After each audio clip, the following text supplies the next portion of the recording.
ದಿನಾಂಕ 16/1/2026 ಸುಮಾರು ಬೆಳಗ್ಗಿನ ಜಾವ 6 ಗಂಟೆಯಿಂದ 6:45 ಗಂಟೆ ಸಮಯದಲ್ಲಿ ಯೋಗೇಶ್ ರವರನ್ನು ಅವರ ಸ್ವಂತ ಅಣ್ಣನಾದ ನಿಂಗರಾಜು ಅವರು ಮರ್ಡರ್ ಮಾಡಿರ್ತಾರೆ ಅಂತೇಳಿ ಕೆಂಪೇಗೌಡ ಅಂತ ಅವರು ಎಲ್ಡರ್ಲಿ ಮಿಡಲ್ ಬ್ರದರ್ ಇರ್ತಾರೆ. ಅವರು ಕಂಪ್ಲೇಂಟ್ ಕೊಟ್ಟಿರ್ತಾರೆ. ಇದಕ್ಕೆ ಸಂಬಂಧವಾಗಿ ಕೆರಗೋಡು ಪೊಲೀಸ್ ಠಾಣೆಯಲ್ಲಿ 9/26 column 61 sub class 2, 332 sub class 2, 103 sub class 1 red with 3 sub class 5 BNS 2023 ಕಾಯ್ದೆಯಡಿ ಪ್ರಕರಣ ದಾಖಲು ಮಾಡಿಕೊಂಡು ಆರೋಪಿ ಪತ್ತೆಗಾಗಿ ಒಂದು ತಂಡವನ್ನು ರಚಿಸಲಾಗಿತ್ತು.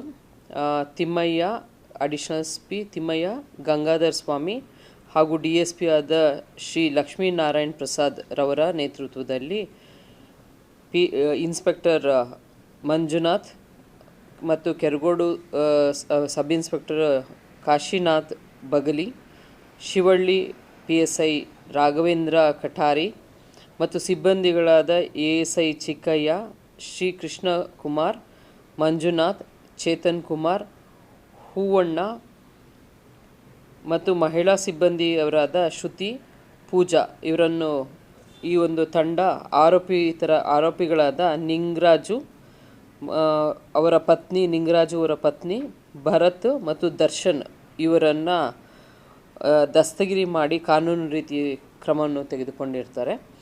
ಮೊದಲನೇ ಆರೋಪಿ ಮತ್ತು ಮೂರನೇ ಆರೋಪಿಯವರನ್ನು ಮಂಡ್ಯ ನಗರ BGS ಕಲ್ಯಾಣ ಮಂಟಪದ ಹತ್ರ ದಸ್ತಗಿರಿ ಮಾಡಿರ್ತಾರೆ. ಹಾಗೂ ಎರಡನೇ ಆರೋಪಿ ಮತ್ತು ನಾಲ್ಕನೇ ಆರೋಪಿಯನ್ನು KM ದೊಡ್ಡಿ ತಿಟ್ಟಮಾರನಹಳ್ಳಿ ಗ್ರಾಮದಲ್ಲಿ ದಸ್ತಗಿರಿ ಮಾಡಿರ್ತಾರೆ.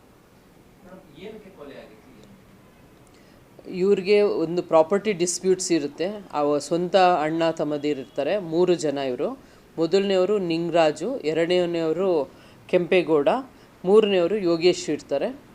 ಈ 3 ಜನದಲ್ಲಿ ನಿಂಗರಾಜು ಅವ್ರಿಗೆ ಹೆಸರಲ್ಲಿ ಆಸ್ತಿಯನ್ನು ಮಾಡಿರ್ತಾರೆ. ಅದು ಅವರು ಇವ್ರಿಗೆ ಯಾರಿಗೂ ತಿಳಿಸದೆ ಅವರ ಪತ್ನಿಯವ್ರಿಗೆ ಟ್ರಾನ್ಸ್ಫರ್ ಮಾಡಿರ್ತಾರೆ ಆಸ್ತಿನ ಅಂತ ಹೇಳಿಬಿಟ್ಟು ಅದು ಸಿವಿಲ್ ಕೇಸ್ ನಡೀತಾ ಇರ್ತದೆ ಸಿವಿಲ್ ಕೋರ್ಟಲ್ಲಿ. ಈ ಮಧ್ಯದಲ್ಲಿ ಯೋಗೇಶ್ ಅವರಿಗೆ ಮ್ಯಾರೇಜ್ ಫಿಕ್ಸ್ ಆಗಿರುತ್ತೆ. ಅವರು ಮರ್ಡರ್ ಆಗಿ 21st ಮ್ಯಾರೇಜ್ ಇರುತ್ತೆ. ಈ ಸಮಯದಲ್ಲಿ ಮತ್ತೆ ಒಂದು ಜಗಳ ತೆಗೆದು ಬೆಳಗಿನ ಜಾವ ಅವರು ದನದ ಕೊಟ್ಟಿಗೆಯಲ್ಲಿದ್ದಾಗ ಅವರು ಪಕ್ಕದ ಮನೆಯಲ್ಲೇ ಇರ್ತಾರೆ. ನಿಂಗರಾಜು ಅವರು ಬಂದು ಬೆಳಗಿನ ಜಾವ ಮರ್ಡರ್ ಮಾಡಿರ್ತಾರೆ ಅಂತ ತಿಳಿದು ಬಂದಿದೆ. ಹೌದು, ಅದು ಪ್ರೀ ಪ್ಲ್ಯಾನ್ಡ್ ಇದೆ.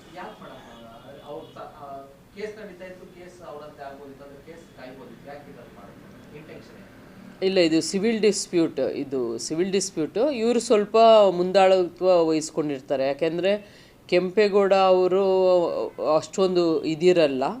ಇವರೇ ಮುಂದಾಳತ್ವದಲ್ಲಿ ಇವರೇ ಕೇಸ್ ಹಾಕ್ಕೊಂಡಿರ್ತಾರೆ. ಮತ್ತು ಕೆಂಪೇಗೌಡ ಅವ್ರಿಗೆ ಒಂದು ಸ್ವಲ್ಪ ಫಿಸಿಕಲಿ ಚಾಲೆಂಜ್ಡ್ ಒಂದು ಮಗು ಇದೆ. ಸೊ ಹಂಗಾಗಿ ಅವ್ರು ಸ್ವಲ್ಪ ಇನ್ನೋಸೆಂಟ್. ಕೆಂಪೇಗೌಡ ಅವರು ಎಲ್ಲ ಕೇಸು ಎಲ್ಲನೂ ಇವರೇ ನೋಡ್ಕೊಳ್ತಾ ಇರ್ತಾರೆ ಯೋಗೇಶ್ ಅವರು. ಅದರಿಂದ ಇವ್ರನ್ನ ಮರ್ಡರ್ ಮಾಡಿರ್ತಾರೆ ಅಂತ ತಿಳಿದು ಬಂದಿದೆ.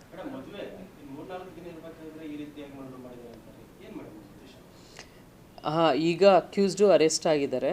ಇನ್ನು ಮುಂದಿನ ತನಿಖೆಯಲ್ಲಿ ಅದು ಗೊತ್ತಾಗುತ್ತೆ ಏನಂತ. ಈಗ ಪ್ರಾಥಮಿಕವಾಗಿ ತಿಳಿದು ಬಂದಿರೋದೇನೆಂದರೆ ಡ್ಯೂ ಟು ಸಿವಿಲ್ ಡಿಸ್ಪ್ಯೂಟ್ ಆಗಿದೆ ಈ ವಿಚಾರ ಅಂತ ತಿಳಿದು ಬಂದಿದೆ. ಹೌದು,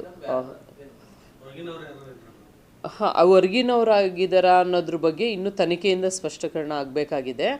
ಇನ್ನೂ ಯಾರು ಇನ್ವಾಲ್ವ್ ಆಗಿದ್ದಾರೆ ಎಲ್ಲರೂ ನಾವು ಆ್ಯಕ್ಷನ್ ತೊಗೊಳ್ತೀವಿ.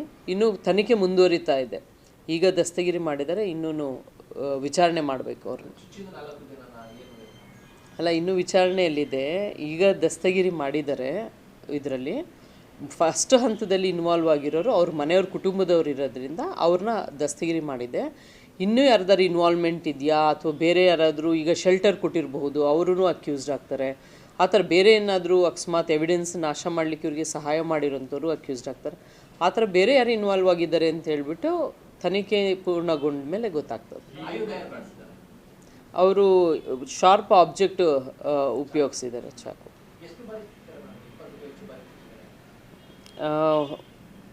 ಎಷ್ಟು ಬಾರಿ ಕರೆಕ್ಟಾಗಿ ನಾನು PM ರಿಪೋರ್ಟ್ ಮಾಡಿಬಿಟ್ಟು ಹೇಳಬಲ್ಲೆ. ಇವಾಗ ಭಾಳಷ್ಟು ಕಡೆ ಚುಚ್ಚಿದ್ದಾರೆ ಅಷ್ಟು. ಇಲ್ಲ, ಪೋಸ್ಟ್ ಮಾರ್ಟಮ್ ರಿಪೋರ್ಟು ಇದರಲ್ಲಿ ಇನ್ಕ್ವೆಸ್ಟ್ ರಿಪೋರ್ಟ್ ನೋಡಿದೆ, ನಾನು ಸುಮ್ಮನೆ ಹೇಳಲಿಕ್ಕೆ ಬರಲ್ಲ ಆ ಥರ. ಇನ್ಕ್ವೆಸ್ಟ್ ರಿಪೋರ್ಟ್ ನೋಡೇ ಹೇಳ್ಬೇಕು ಅದನ್ನು. ಥ್ರೆಟ್ಟಿಂಗ್ ಅಂದರೆ ಈಗ ಓನ್ ಬ್ರದರ್ಸ್, ಈಗ ಔಟ್ಸೈಡರ್ ಅಲ್ಲ, ಇದು ಓನ್ ಬ್ರದರ್ಸ್ ಮಧ್ಯದಲ್ಲಿ ಸಿವಿಲ್ ಡಿಸ್ಪ್ಯೂಟ್ ನಡೀತಾ ಇರ್ತದೆ. ಸಾಮಾನ್ಯವಾಗಿ ಎಲ್ಲ ಹಳ್ಳಿಗಳಲ್ಲೂ ಎಲ್ಲ ಕಡೆಯೂ ಸಿವಿಲ್ ಡಿಸ್ಪ್ಯೂಟು ಬ್ರದರ್ಸು ಮತ್ತು ಕಸಿನ್ಸ್ ಬ್ರದರ್ಸು ಆ ಥರ ಇದ್ದೇ ಇರುತ್ತದೆ ಸಿವಿಲ್ ಡಿಸ್ಪ್ಯೂಟು. ಆ ಥರ ಪ್ರಾಣ ಬೆದರಿಕೆ ಅನ್ನೋದ್ರಕ್ಕಿಂತ ಸಿವಿಲ್ ಡಿಸ್ಪ್ಯೂಟಲ್ಲಿ ಎಲ್ಲರೂ ಹೇಳಿರ್ತಾರಲ್ಲ ಪ್ರಾಣ ಬೆದರಿಕೆ ಇದೆ ಅಂತ. ಸೊ ಈ ಒಂದು ಇಷ್ಟು ವಿಚಾರ ಆಗುತ್ತೆ ಅಂತ ಎಕ್ಸ್ಪೆಕ್ಟ್ ಮಾಡಿರಲ್ಲ ಅನಿಸುತ್ತೆ ಅಷ್ಟೇ. ಹೌದು, CC ಕ್ಯಾಮ್ರಾ ಎಲ್ಲ ಹಾಕ್ಸಿದ್ದಾರೆ. ಅವರು ಏನಾದರೂ ಅವ್ರು ಬಂದು ಗಲಾಟೆ ಮಾಡಿದ್ರೇನೋ ಉದ್ದೇಶಕ್ಕಾಗಿ ಅವ್ರು CC ಕ್ಯಾಮ್ರಾ ಹಾಕ್ಸಿದ್ರು ಅಂತೇಳಿ ಅವ್ರು ತಿಳಿಸಿರ್ತಾರೆ ಪ್ರಾಥಮಿಕ.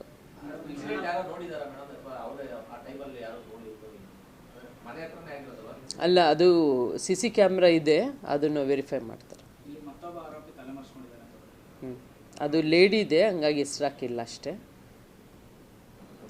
ಇವ್ರದ್ದು ಒಟ್ಟಾರೆಯಾಗಿ 19 ಎಕರೆ ಇರುತ್ತದೆ ಜಾಗ. ಅದರಲ್ಲಿ 4 ಎಕರೆ ಡಿಸ್ಪ್ಯೂಟೆಡ್ ಪ್ರಾಪರ್ಟಿ. ಟೋಟಲಿ 40 ಇಂಜುರೀಸ್ ಇದೆ. ಅದರಲ್ಲಿ 18 ಸ್ಟ್ಯಾಬ್ ಇಂಜುರೀಸ್ ಇದೆ ಮತ್ತು ಕತ್ತನ್ನು ಕುಯ್ದಿರ್ತಾರೆ. ಇದರಲ್ಲಿ ಮೇಯ್ನ್ ಅಕ್ಯೂಸ್ಡು ನಿಂಗರಾಜು ಅವರು ಮರ್ಡ್ರ್ ಮಾಡಿರ್ತಾರೆ ಮತ್ತು ಕಾನ್ಸ್ಪಿರಸಿಯಲ್ಲಿ ಉಳಿದ ಅಕ್ಯೂಸ್ಡು ಇರ್ತಾರೆ. ಡೀಟೇಲ್ ಇನ್ನು ಏನು ಯಾರ್ಯಾರ್ದು ರೋಲ್ ಏನು ಅಂತ ಹೇಳ್ಬಿಟ್ಟು ಇನ್ನು ತನಿಖೆ ನಡೀತಾ ಇದೆ. ತನಿಖೆ ನಂತರ ನಾವು ಹೇಳ್ಬೋದು.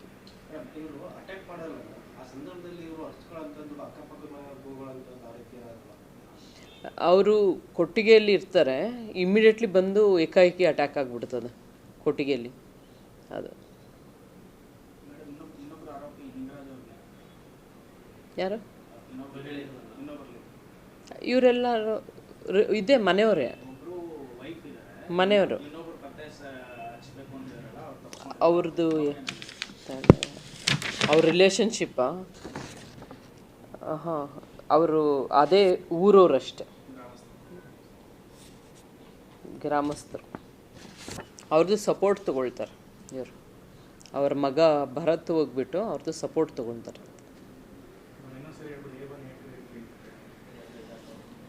A1 Ningaraju, press ನೋಟಲ್ಲಿದೆ. Ningaraju. A2 ಬಂದ್ಬಿಟ್ಟು ನಿಂಗರಾಜು ಅವರ ಪತ್ನಿ.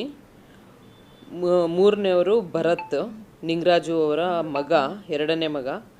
ದರ್ಶನ್ ಅವರ 1ನೇ ಮಗ, ನಿಂಗರಾಜು ಅವರ 1ನೇ ಮಗ. ಬಿಗ್ ಟಿವಿ ಕರ್ನಾಟಕ ಯೂಟ್ಯೂಬ್ ಚಾನಲ್ಗೆ ಈಗಲೇ ಸಬ್ಸ್ಕ್ರೈಬ್ ಮಾಡಿ. ಧನ್ಯವಾದಗಳು.